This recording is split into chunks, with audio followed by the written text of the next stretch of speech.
春先で言ったら野菜の花芽を使うのが好きで、あと花芽であったりお野菜の花であったり、その時1週間ぐらいしか使えないけども、そのお花を使うのがすごく好きで。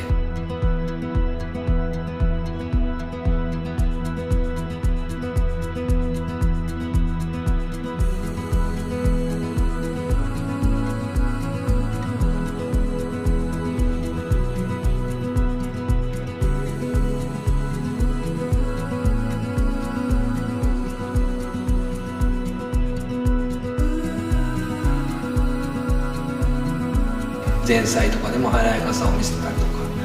で、メイン料理にもそのお花をつけてワンポイントを入れることによって生産者の顔も見れるし、新婦のその喜んだ顔がすごく見れるのがすごい好きですね。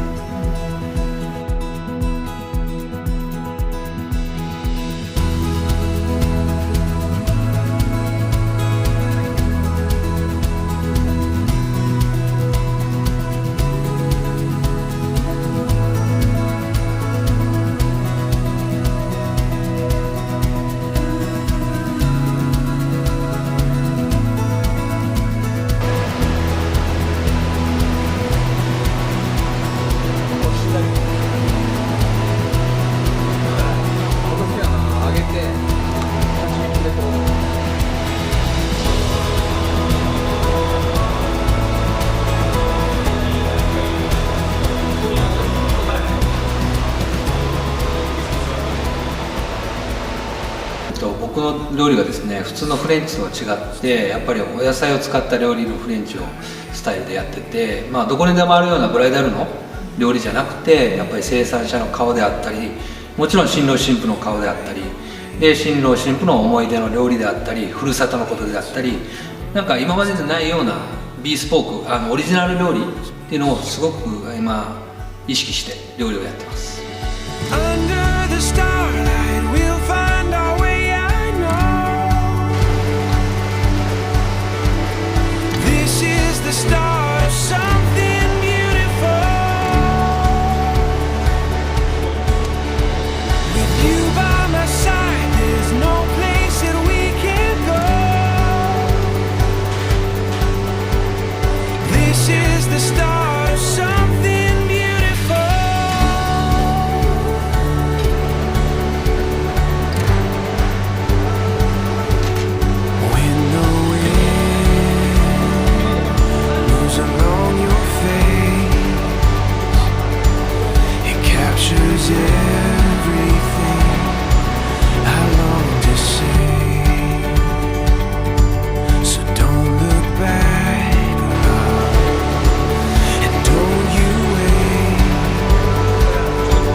It's your love I know